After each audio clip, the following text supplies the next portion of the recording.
Hello everyone. If you like what I'm doing here, please consider subscribing, liking, and commenting.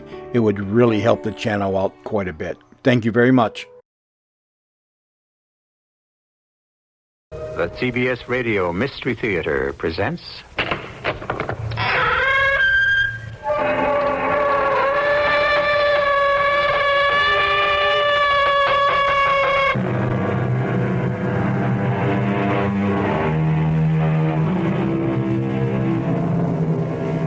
Come in. Welcome. I'm E.G. Marshall.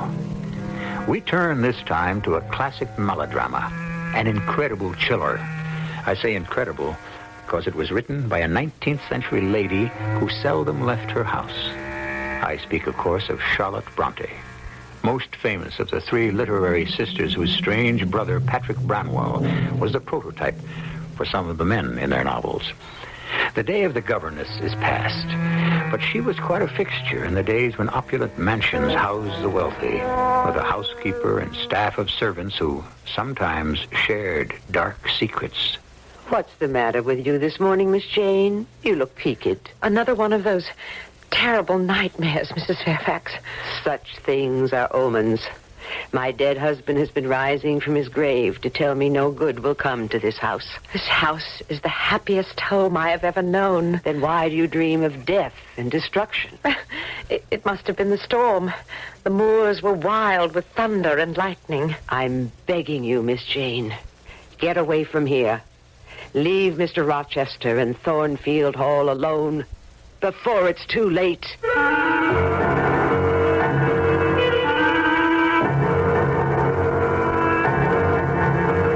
Our mystery drama, Jane Eyre, has been adapted from the Charlotte Bronte classic especially for the Mystery Theater by Elizabeth Pennell and stars Patricia Elliott and Arnold Moss. It is sponsored in part by Contact, the 12-hour cold capsule, and Buick Motor Division. I'll be back shortly with Act One. The standard engine is a V8. Standard tires, steel-belted radials. There are front and rear stabilizer bars, special springs and shock valving, fast ratio power steering, and a rally steering wheel. What makes all this interesting is that it belongs to a full-size, 6-passenger Buick, the 1977 LeSabre Sport Coupe. You'll have to drive it to believe it.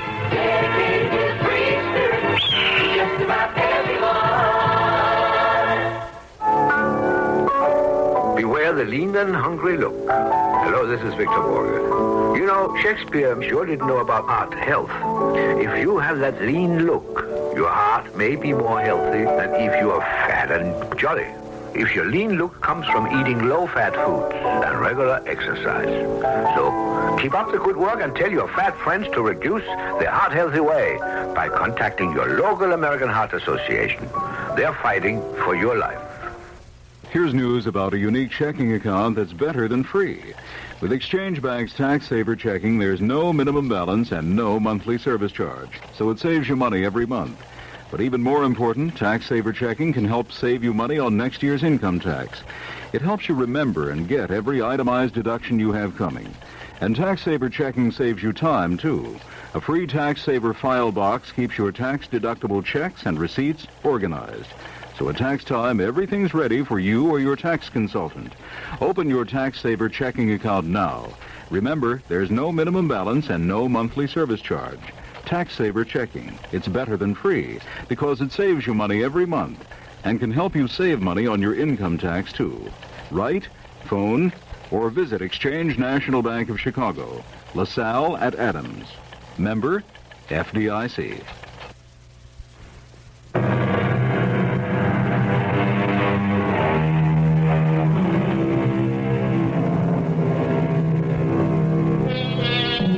Now to meet our Victorian heroine.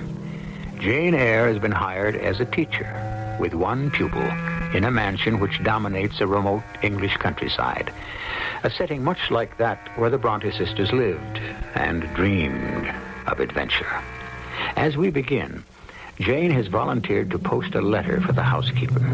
The nearest village is 2 miles away, but she welcomes the opportunity to walk by herself across the moor. It is a January afternoon, and the ground is hard, the air still, and the road lonely. At the top of a hill, Jane pauses to enjoy the view. And suddenly, she is not alone.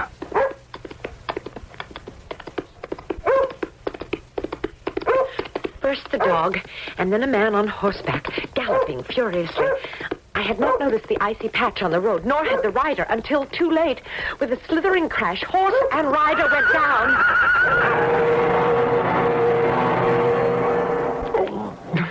What the deuce? Are you injured, sir? I'm not sure. Let me help you. Stand to one side. You're hurt. I'll go for help. No. I don't seem to have any broken bones, only this confounded ankle. You can't stay here on this lonely road if you're unable to mount your horse. Where do you come from? Just below. That house with the battlements? Yes, sir. Well, whose house is it? Mr. Rochester's. Do you know Mr. Rochester? I have never seen him. Well, who the devil are you? I am the governess. I see. Well, if you're not afraid, grab hold of my horse's bridle. Lead him over here to me. I know little of horses. Now, come here. Let me lean on you. That will do. Now hand me my whip. Thank you. Come along, pilots. He rode off, and I continued down the road to the village by myself, wondering about this gruff stranger. For me, it had been quite an adventure, so I took my time getting back to the house. When I reached it, the housekeeper was in the entranceway. Pilot, hush up. Mrs. Fairfax, that dog. Yes, he came with his master. With whom? Mr. Rochester. He arrived shortly after you went to post the letter. That couldn't have been... Mr. Rochester has had an accident. His horse fell, and his ankle is sprained. Did he ask about me? Miss Eyre, I have not yet had a chance to tell him about you. The surgeon has been sent for. Next day, I was summoned by Mrs. Fairfax to be presented to the master of the house. He was unmistakably the same dour personage I had already encountered. Sit down, Miss Eyre. I've examined Adele and find you've taken great pains with her. She is a pleasant child. I understand you've lived in my house for the past 3 months. And you came from... From Lowood School. Ah, yes. A charitable institution and a grim one, from all I've heard. How long were you there? 8 years. You must have a sturdy constitution. I welcomed the opportunity to get away. No doubt. Who are your parents? I have none. Or ever had, I suppose? I don't remember them. I was left as an orphan with an aunt who hated me. The Lowood School was a joy compared to her house. Any other relatives? I've heard of an uncle on my father's side, but I doubt if he knows I exist. He lives in Madeira.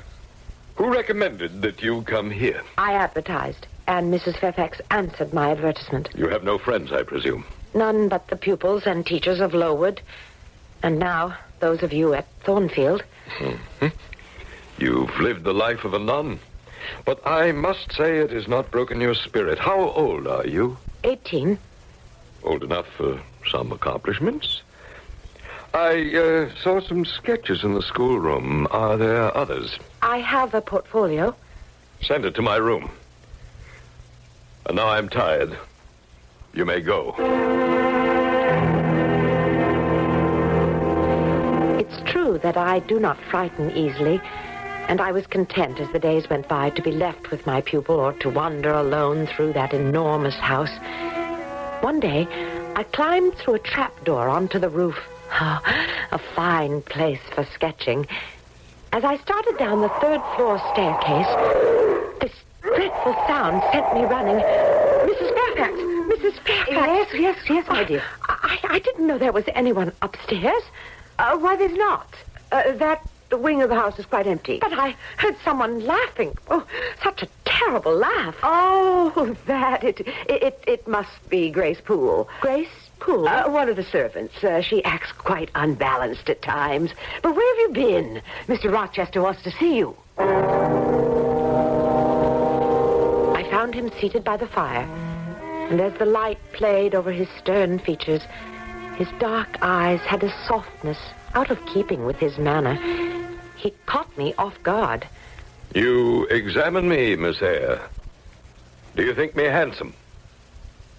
No, sir. What fault do you find with me? Mr. Rochester, I shouldn't have answered that way. Don't criticize me. Go ahead.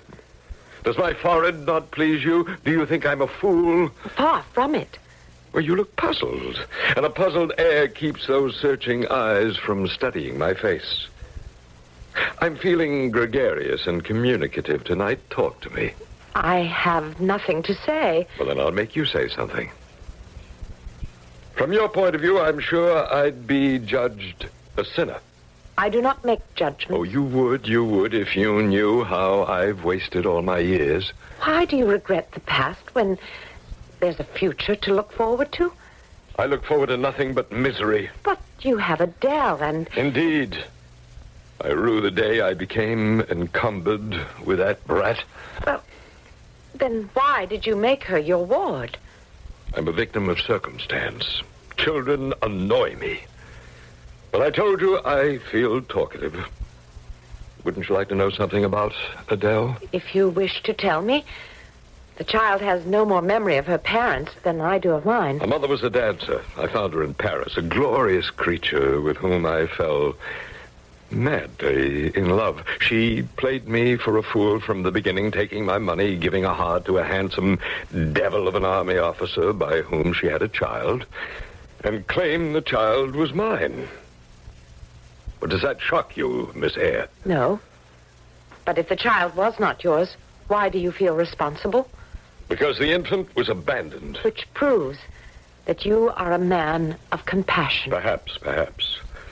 But I have no feeling for that girl.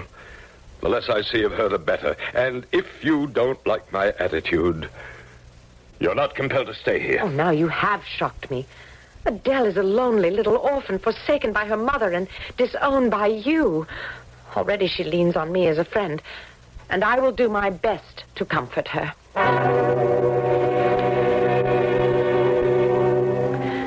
I stayed out of his way after that, hoping he would soon be leaving. Then one night, I was awakened. That terrible sound again, followed by a moan which came from just outside my door. With shaking hands, I put on my robe, opened the bedroom door, and... Who's there? Who is there? In the far distance, someone was climbing the stairs. And very faintly, a door closed. At my feet, on the matting of the floor, a candle burned in a low candlestick. I picked it up and walked along the corridor, drawn by the strong smell of smoke. A door, usually closed tight, was ajar. Mr. Rochester's bedroom, and the smoke was coming from there, billowing out and getting thicker. Mr. Rochester! Mr. Rochester! Wake up!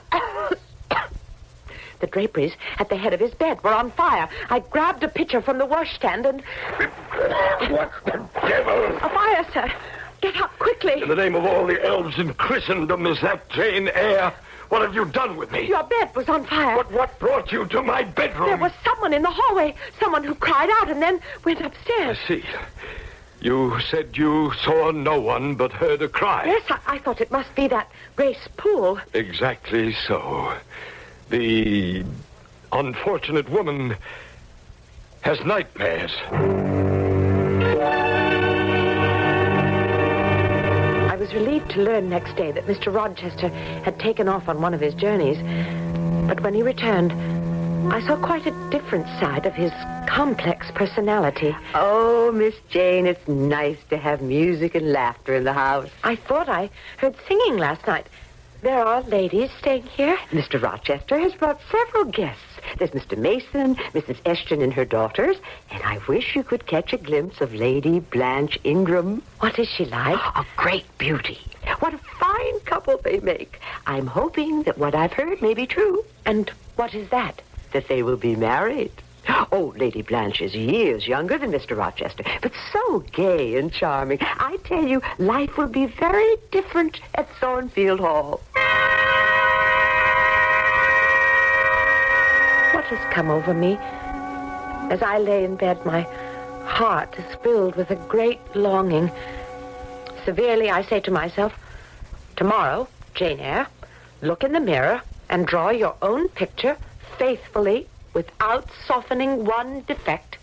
Omit no harsh line and write under it, portrait of a governess, disconnected, poor, and plain.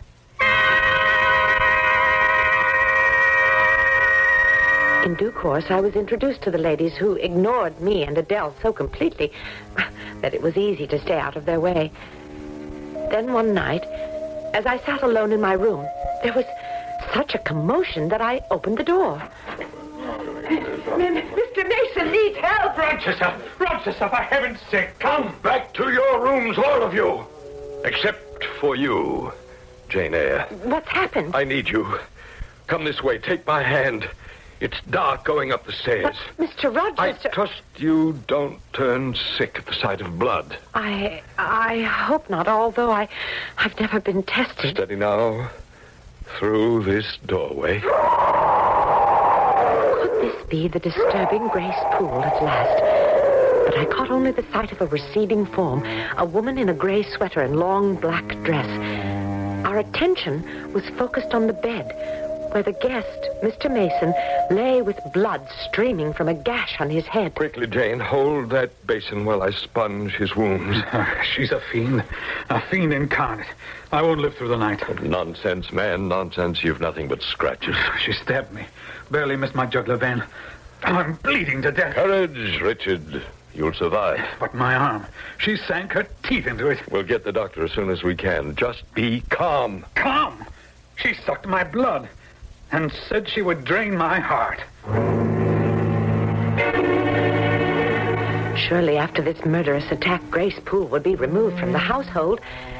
But weeks later, I saw the retreating form of the woman in gray and black starting up the attic stairs, only while she was still on the stairway, from overhead, I heard...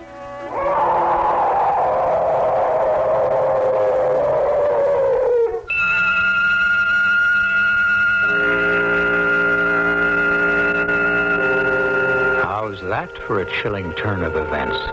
The upper floors of Thornfield Hall appear to be occupied by demons, not the least of which is the murderous Grace Poole. Why would such a servant be left to roam the corridors? And what brings on a laugh which now seems to be disembodied? I assure you that more harrowing developments lie ahead.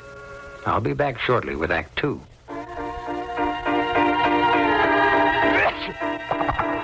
Here in my hand is a little capsule. It's Contact. It contains enough cold medicine to help relieve cold symptoms caused by every known virus. Think about that the next time you're sick. Sneezing, dripping, all clogged up. Then let us help you with real medicine, like Contact. We're #1 in the whole world. Give your cold to Contact. Real medicine for real cold. Take only as directed.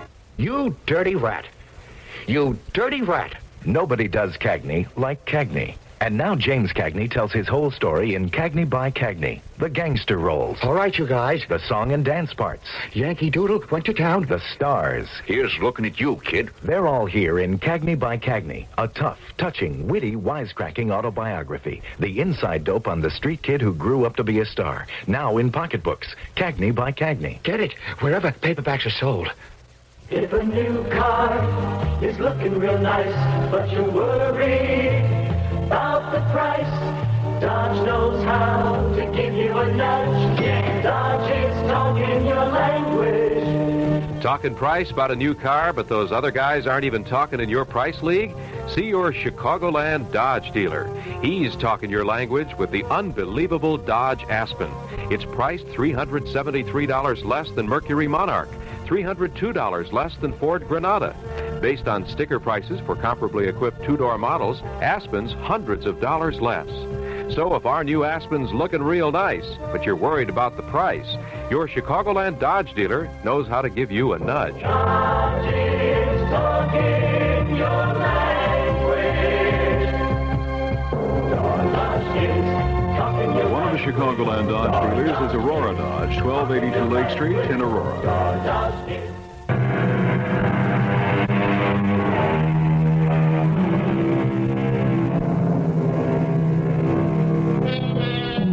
The The unfortunate Mr. Mason apparently made a quick recovery. In any event, the guests all departed as suddenly as they had come. And so did Mr. Rochester. I don't think I'd like to spend a night at Thornfield Hall, much less be confined there without knowing what was going on. But Jane Eyre was used to being rebuffed when she asked questions. And in spite of her strange environment, she had never enjoyed such a life of ease. Her pupil, though not especially bright, was eager to learn. And Jane spent the rest of the time with her sketchpad and books in the library. Mr. Rochester has come home, Miss Jane. Oh, and it's all working out just the way I hoped it would. He is planning to marry. Will they be living here? Well, he can answer that himself. He's asked to see you out in the garden. Thornfield is a pleasant place in summer, isn't it, Jane? Oh, yes, sir. You've made yourself quite at home here. I assume you're somewhat attached to this house. Indeed, I am. And although I can't understand why you seem to have acquired a certain regard for that foolish child Adele and even for simple Dame Fairfax. In different ways, I have affection for them both. And you would be sorry to part with them? Yes. Pity. But that's the way it is. The time always comes when one must move on. But, sir, I'm very happy here. Yeah, well, that's the extraordinary thing. It'll make parting more difficult. You mean I must leave Thornfield? I'm sorry, but you're dismissed as of tonight.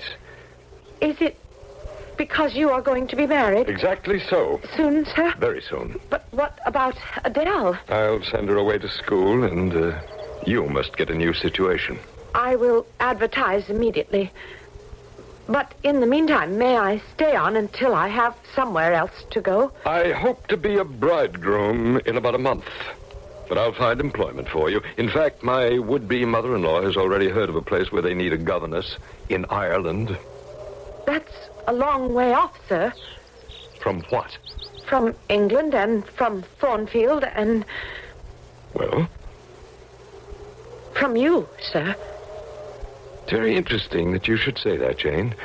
Because when we're alone as we are now, and I'm close to you, I have a queer feeling that I would miss you very much if you should go away. You will forget me very quickly.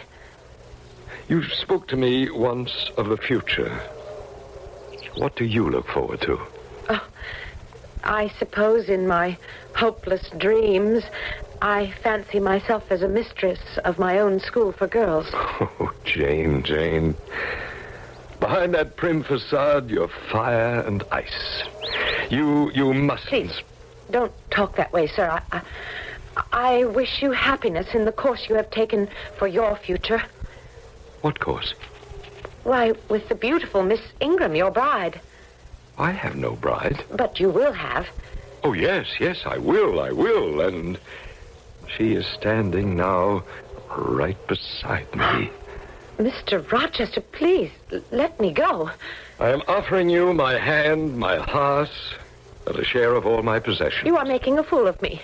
And my only answer is to laugh in your face. I ask you to pass through life at my side, to be my second self and best companion. You have already made your choice, and I can take no more cruelty. Jane, I have no feeling for the beautiful Blanche no more than she has for me. Our affair is over. I came back to Thornfield to entreat you to accept me as a husband.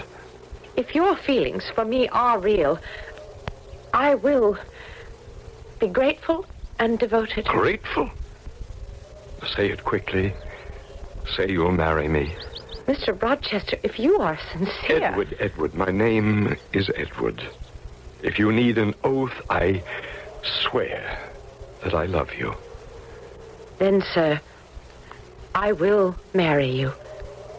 That's not the way to accept my offer. Dear Edward.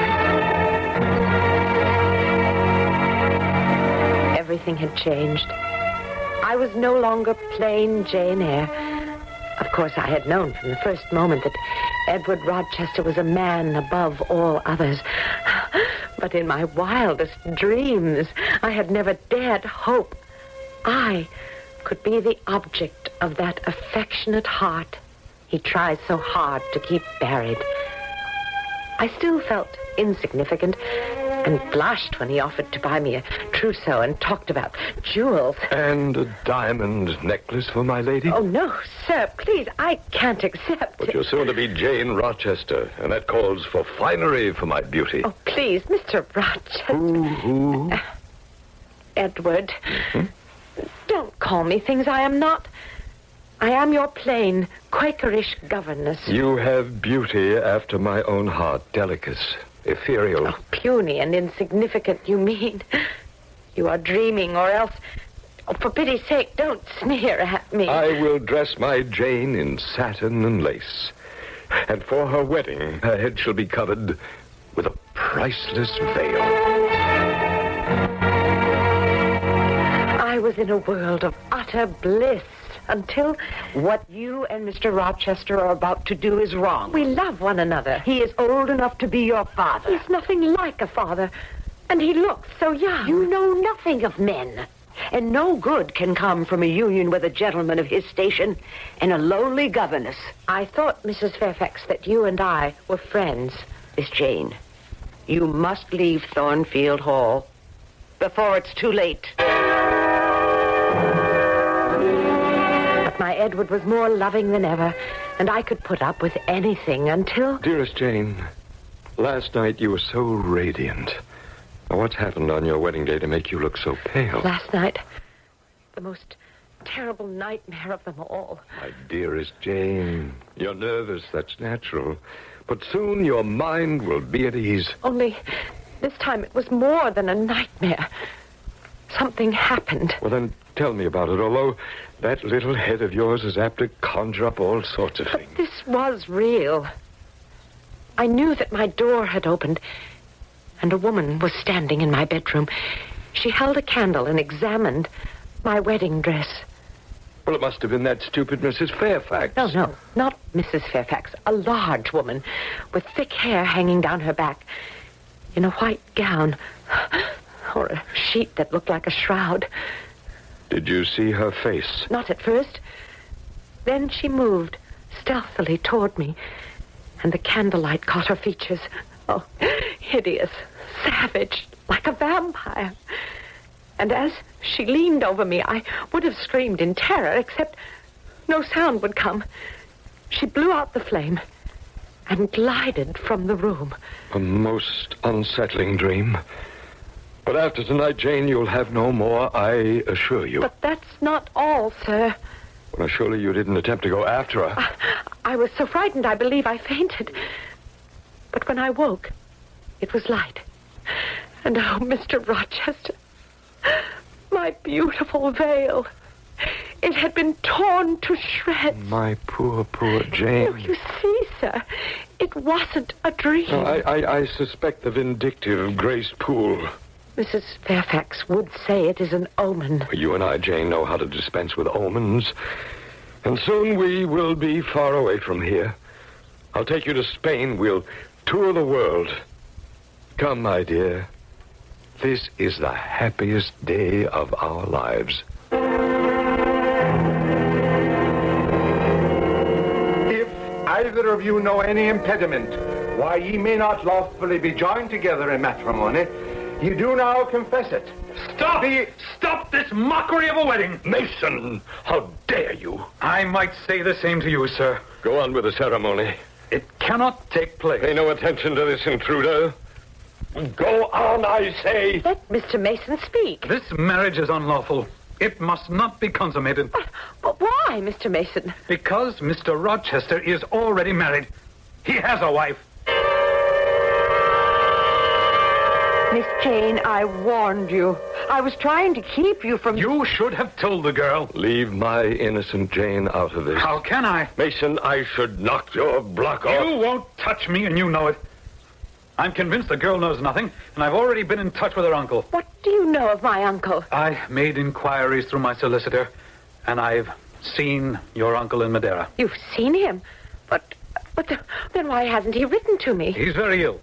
But thank heaven he sent me back here in time to stop the wedding. Mr. Mason, at the chapel, you accused Mr. Rochester of being... He was prepared to become a bigamist. He's right, Miss Jane. Oh, please, please, I don't understand. I thought she might be dead. But I found out last April that she was alive, all right. Who, Mr. Mason? My sister Bertha. Mr. Rochester's wife. No. No, this can't be. It's true, Jane. If you can call such perversity the truth. But, Mr. Rochester, you cannot be married. Bertha Mason is mad, and she came of a mad family. There may be something in what you say. Yet the law decrees that an incompetent wife must be protected. The law? For 15 years, I've done my duty. And for 12 years, she's been no wife to me. Yet the bonds of marriage are sacred. I would move heaven and earth to keep my treasured Jane from learning how low one can sink in deprivation. But now her eyes must be opened. Mr. Rochester. Lead the way, Mrs. Fairfax. Miss Jane must see for herself what has for so long been hidden on the 3rd floor of Thornfield Hall.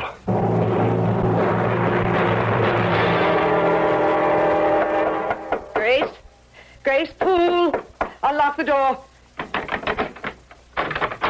Go in first, Mason. Sometimes she responds to you. What if she responds the way she did last time? Go on, you coward. She's with her nurse. Watch her, Grace. She's not to be trusted. Oh, it is. That's the woman who came to my room last night. Or can she be a human creature? Careful, miss. She sees you. Wait until Mrs. Poole has her cornered. She is so cunning. We'd better leave. I know how dangerous she can be. And that, Jane Eyre, is what they call my wife.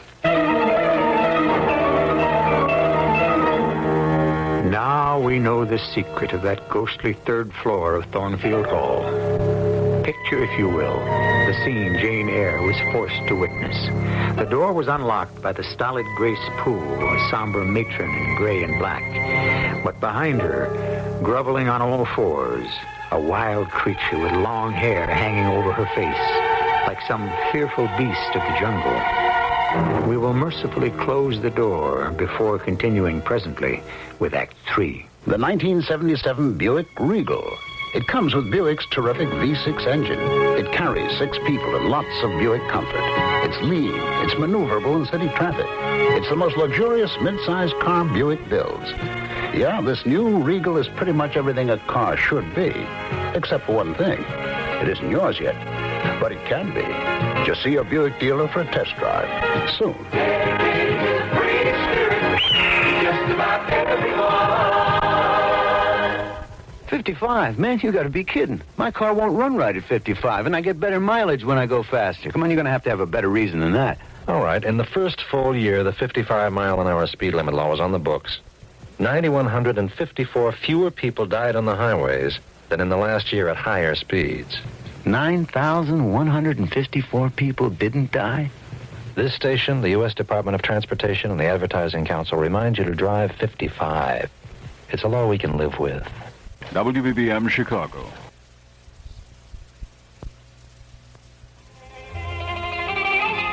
They said the streets were paved with gold. So they came to America by the millions. The Toyotas and Fiats, the Datsuns and Triumphs, the MGs and Renaults. But sometimes the road is rough.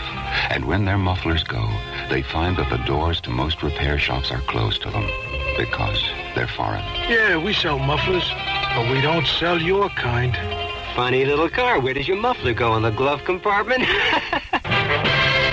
So to the foreign cars who came here seeking a better life, we at Midas Muffler have good news. Midas now gives foreign aid.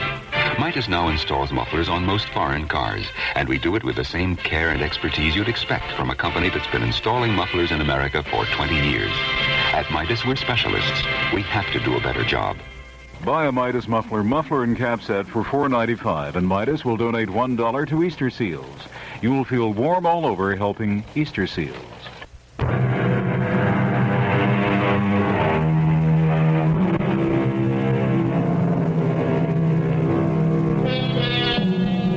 After the devastating events on what was to have been her wedding day, Jane Eyre said not a word, but went directly to her room. Mr. Mason made a sudden departure, and Mrs. Fairfax went about her duties as though nothing had happened. No one came to comfort the heartbroken Jane. And Rochester, he sat on a chair outside Jane's door while the hours passed in deathly silence. I've been waiting here since yesterday. And what, may I ask, are you waiting for? For your tears. Grief and anger cannot be bottled up without destroying the soul. I am way beyond tears. And so am I, my dear. Remorse is the poison of life. Berate me. Tell me what you think of me now. I feel nothing but sorrow for you and that creature up there. But you have not heard my story.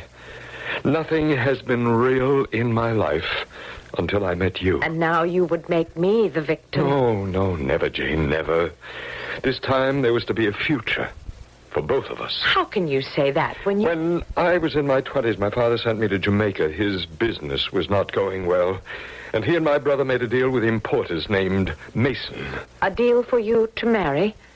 Well, I didn't know that was part of the contract. No one told me that £30,000 was paid for their daughter to marry an Englishman. But you saw her. You must... All I saw was an untamed island girl who charmed me with her caresses. How could you? She was a handsome woman then, Jane. Now, how was I to know that if it were not for me, she would be sent to the asylum where her mother was, or locked up in prison for some of these things that she had done? But you lived with her. Yes, I spent 4 years of hell trying to get medical help, but our case was hopeless. And when my brother and father died, I was left with Thornfield Hall and no one outside this house, except the doctor and Richard Mason, knew of her existence. And that's why you're seldom here. I cannot stand the solitude. Nothing has had any meaning, nothing, until you came, Jane. And now I must leave you? No, you can't. I'll take you anywhere you want to go. Do anything you say. Then let me go in peace.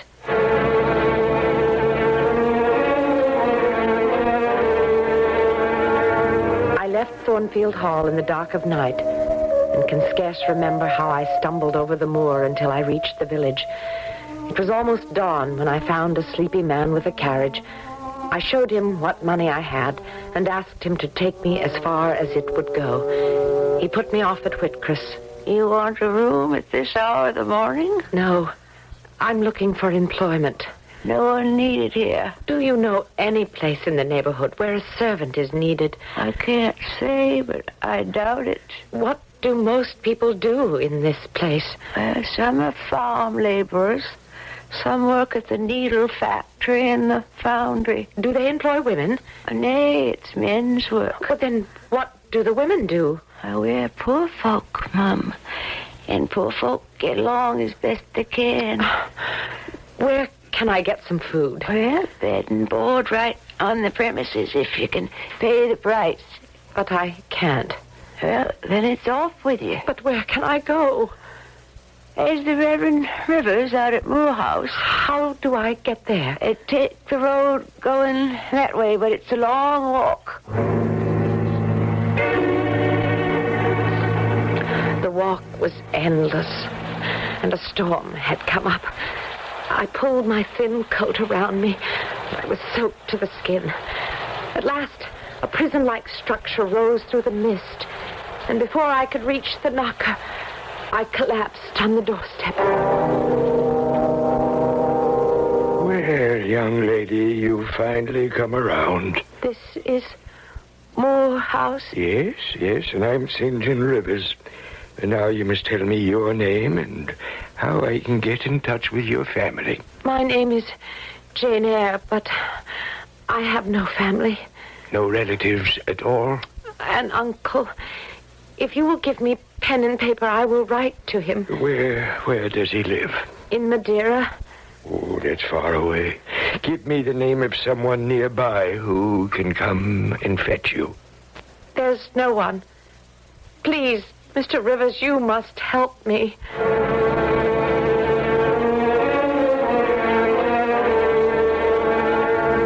Although my heart was heavy, good fortune came my way. Miss Eyre, you've been of such help at the mission. I don't know how we could have got along without you these past months. And I'm happy to tell you, sir, that I now have a way to repay your kindness. Oh, it's been repaid many times over. No, I've heard from my uncle's executor.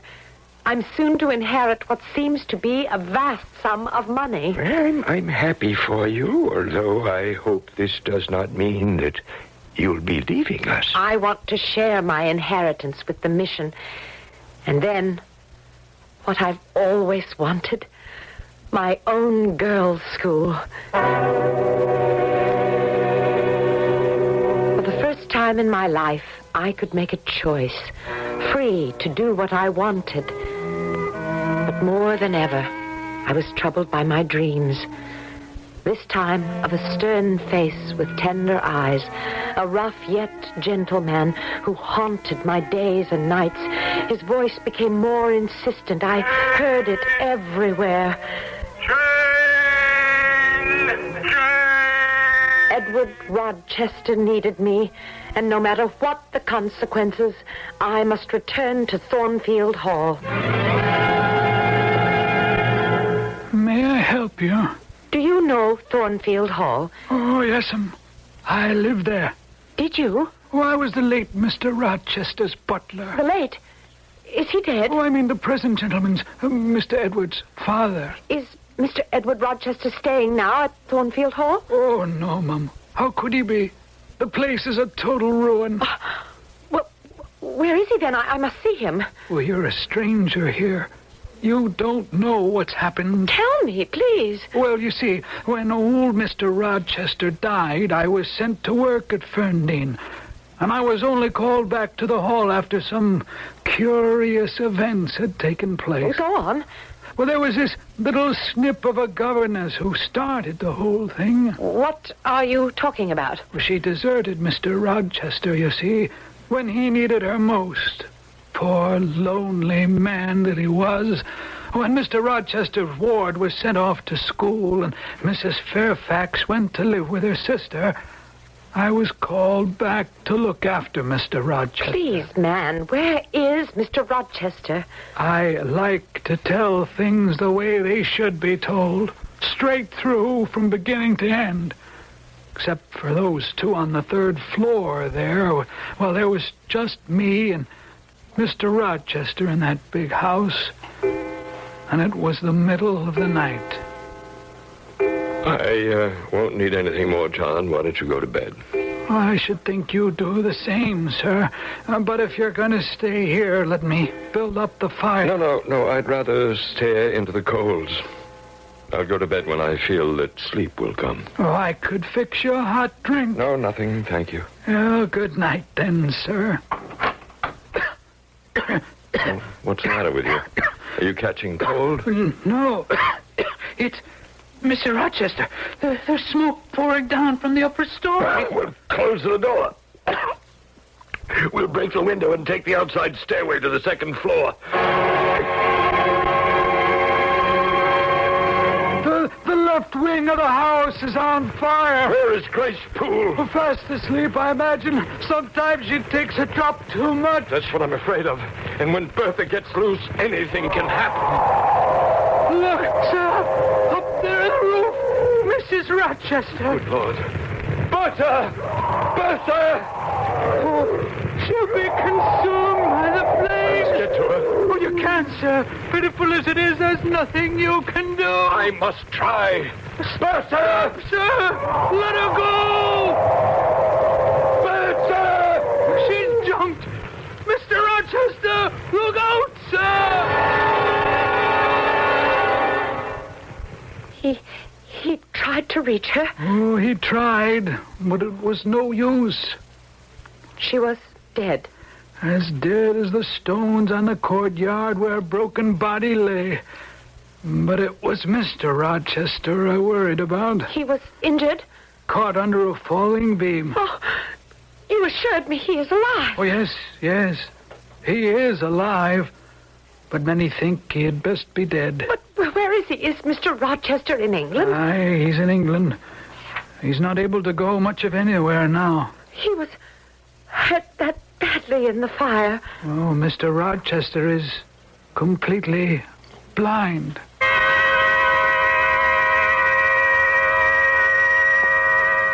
I will pay you well to take me to this place where Mr. Rochester is staying.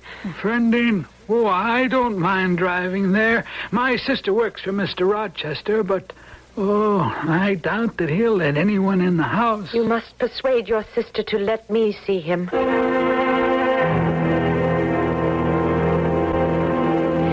Ask your sister to give me the tray. I will take it to Mr. Rochester. Oh, I hope we're not doing wrong by letting you into his house. Well, if he orders you out, I'll drive you back to the inn. Pilot, be quiet. What makes you so excited? Mary, is that you? Mary is in the kitchen. Who is that? Pilot knows me. But don't take advantage of these sightless eyes. That voice... No, it can't be. Speak again. You called me, and I have found you. Give me your hand. Oh, there's no mistake.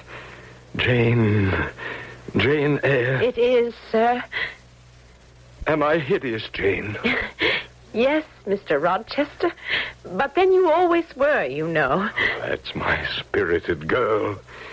Great heaven, Jane, how I've missed you. I gave up searching. Where have you been? It's a long story, sir.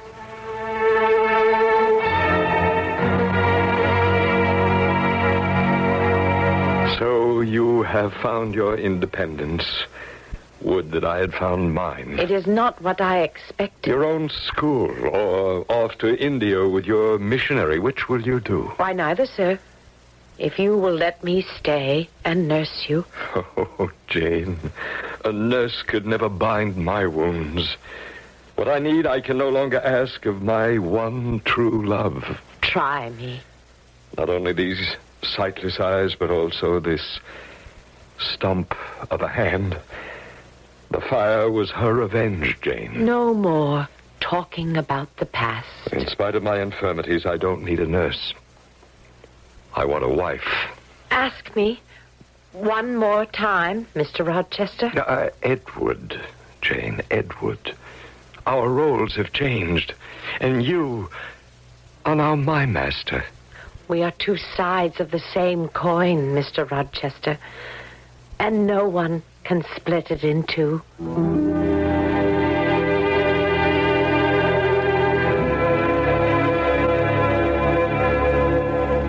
Perhaps it seems unreasonable that everything worked out so well for such a pair. But that's the way Miss Bronte wrote the story. Along with a number of coincidences we have not had the time to report. At the very end, Charlotte Bronte tells us that Rochester regained the sight of one eye, and that he and Jane lived happily ever after. I'll be back shortly. Break one, Nana. This here's the sheriff. Any 18-wheelers read me? Dag nabbit, where is everybody when you need them? This is the KC Kid, Sheriff. You're throwing out a nice, crisp, clean signal. KC, I ain't asking for a radio check. This is serious business. You running one of them new 40-channel Johnson CBs, Sheriff? I understand they got a sensational new tapered automatic noise limiter, electronic speech compression. Now, listen here, boy. I need action out of you, not a lot of gab. Yes, sirree. The boys at the truck stop say this new Johnson CB's the quietest Johnson ever. KC, you all better quiet down. Sorry to interrupt, Sheriff, but Casey and his good buddies really know what they're talking about. A recent survey showed that 66 more independent truckers own American-made Johnson CBs than the next leading brand.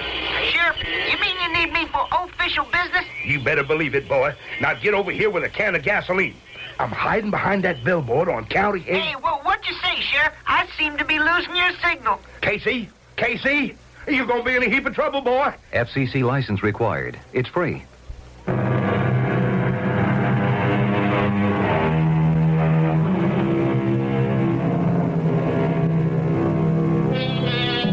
The Gothic novel was very popular in the 19th century, and it's back in style today.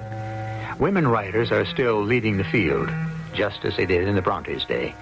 There seems to be renewed interest in ghostly mansions, orphan girls, and bold men, both dashing heroes and those with evil intent. I hope you agree that such fare makes good listening. Our cast included Patricia Elliott, Arnold Moss, Lloyd Batista, and Ann Petoniak. The entire production was under the direction of Hyman Brown. And now, a preview of our next tale. Look out the window. Okay. Any window? Any window. Have you ever seen such a garden? No. I never have. Such flowering trees? Those little winding paths. I wonder where they go to. It isn't raining. That's right. There's no rain. The thunder stopped. But just a few seconds ago. Downstairs. I heard it. I know I heard it. Look out there. The grass isn't wet. The flowers are all standing up straight. The paths are dry. Well, now, look, that's not possible.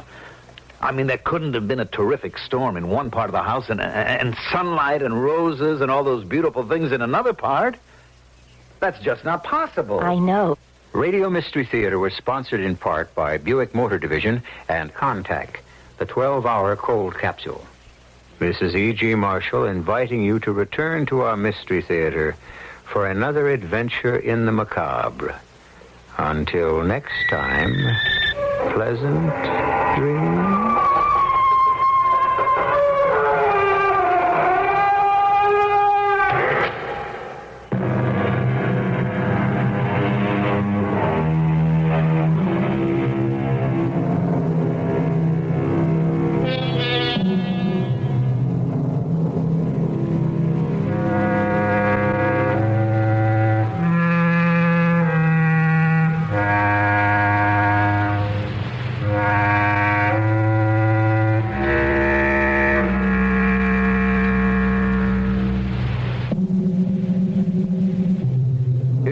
Open when you're busy and close when you're not? Well, Northwest Federal Savings knows that a good place to save is ready for you when you're ready. So Northwest Federal's open 63 hours a week. If you work evenings, you can come to Northwest Federal 6 full days. Working days? Northwest Federal's open Monday, Thursday, and Friday evenings. And if the only time you can get to Northwest Federal is 8 o'clock in the morning, well, that's okay, too. Because Northwest Federal has early bird service every morning. From 8 o'clock, you'll find 5 convenient Northwest Federal saving centers throughout Chicagoland's great Northwest Territory. So come into Northwest Federal Savings on your way to, from, or between work, shopping, or home. Anytime. Because Northwest Federal Savings keeps the best hours yours. It's Northwest Federal Savings time, 63 hours a week. CBS News. With reservations from some Republicans, initial reaction to the Carter budget seems to be favorable. This is Doug Poling reporting on the CBS radio network. The president proposes spending $19.4 billion more in fiscal 1978 than President Ford proposed. Most of the additional money would go for social welfare, energy, and economic programs. Mr. Carter would make some small reductions in defense spending. Among congressional reaction, Chairman Edmund Muskie of the Senate Budget Committee describes the Carter budget as a shot in the arm for the economy. House Speaker Thomas O'Neill predicts Congress spending will be in the ballpark of what the president wants. Senate Republican leader Howard Baker says he's willing to give the president some flexibility. Other Republicans, like John Tower of Texas, don't like the defense cuts. Tower says it's cutting into the muscle of the military. More news in a moment. Your body knows the difference between Anacin and other pain relievers like Tylenol and Datril. For pain other than headache, Anacin reduces the inflammation that often comes with pain. Those others cannot. With tooth extraction, muscle strain, backache, sprains, or where your doctor diagnoses tendinitis, neuritis, Anacin reduces inflammation as it relieves pain fast. Tylenol and Datril cannot. Adult strength Anacin. Take only as directed.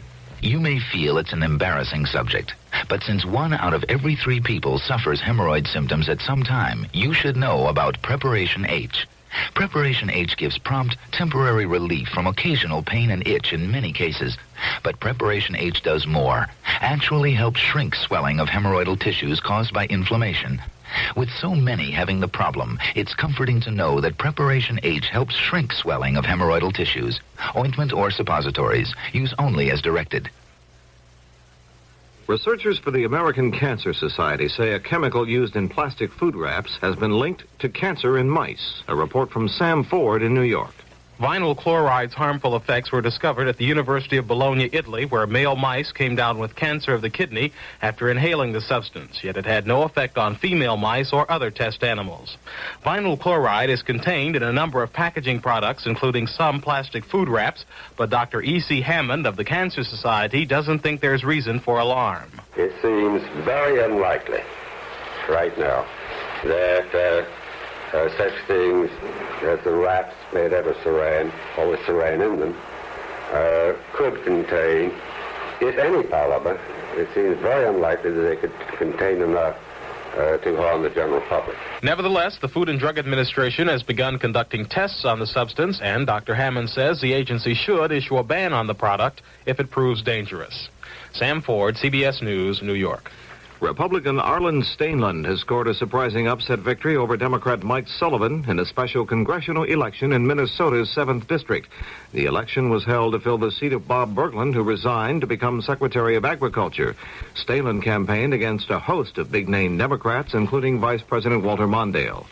Canadian Prime Minister Pierre Elliott Trudeau, on an official visit to the United States, addressed the U.S. Congress on Tuesday. Trudeau talked about a burning issue in his country, independence for Quebec, and he left no doubt about how he feels. The sudden departure of Quebec would signify the tragic failure of our pluralist dream, the fracturing of our cultural mosaic, and would likely remove much of the determination of Canadians to protect their cultural minorities. Trudeau also told the lawmakers he believes the alliance between the United States and Canada is unshakably strong. The U.S. Coast Guard says a Japanese cargo ship with 27 men aboard has radioed it is sinking in heavy seas about 200 miles southwest of the Aleutian Islands. The vessel is en route to Japan from Washington State carrying a cargo of logs. The first major dust storm of the season hit West Texas on Tuesday, causing some damage in Lubbock and Amarillo. A 220-foot radio station transmitting tower blew down in Spearman. Now this. You dirty rat. You dirty rat. Nobody does Cagney like Cagney. And now James Cagney tells his whole story in Cagney by Cagney. The gangster roles. All right, you guys. The song and dance parts. Yankee Doodle went to town. The stars. Here's looking at you, kid. They're all here in Cagney by Cagney, a tough, touching, witty, wisecracking autobiography. The inside dope on the street kid who grew up to be a star. Now in pocketbooks. Cagney by Cagney. Get it wherever paperbacks are sold. If you're a woman, there are changes in the tax law you should know about. I'm Ray Brady, CBS News. Saturday and Sunday, February 26th and 7th, I'll bring you a 28 broadcast special from CBS News, Your Tax Dollars. I'll look into ways you can save money by filing correctly and show you how to understand the new tax laws. Listen for Your Tax Dollars, a 28 broadcast special, Saturday and Sunday, February 26th and 7th, on many of these CBS radio network stations. In Sydney, Australia, the Archbishop of Canterbury says that pressure must be maintained throughout the world until the regime of Ugandan President Idi Amin is broken. The Reverend Donald Coggan expressed fears for the safety of all Christians in Uganda, and in his words, anybody who stands for truth and justice. In Tanzania, refugees who have recently fled Uganda say Amin has launched a purge and intends to liquidate all Christian members of the army and the police. The refugees say Amin wants to replace the Christians with Muslim and Sudanese troops loyal to him. This is Doug Poling, CBS News. News Radio 78, WBBM, Chicago. Good evening, everyone. This is Alan Bickley on WBBM News Radio 78. The radar near Chicago shows scattered light rain showers over parts of north and central Illinois tonight. The rain is contained in the clouds, most of it not falling to the ground. The showers are moving northeast at 35 miles an hour. The forecast for Chicago the rest of the night, cloudy skies, rain showers toward morning, and a low in the upper 30s. Rain showers likely again tomorrow with a high between 50 and 60 degrees north to south. On Wednesday night, cooling off a bit, the rain may change to snow flurries. We expect a low around 40 degrees and then a high on Thursday in the mid-40s. Now at Chicago's Midway Airport, 42 degrees, 39 at the lakefront, 38 degrees at O'Hare Field. The humidity 60%, the wind northeast at 8 miles an hour. I'll have details in the news in just a moment. The weather in Chicago so far this winter has been the coldest on record. And even though temperatures may now begin to moderate somewhat, Winter is by no means over yet. That's why People's Gas continues to urge everyone to conserve gas in any way they can. Please keep your thermostat set at the lowest comfortable temperature during the day.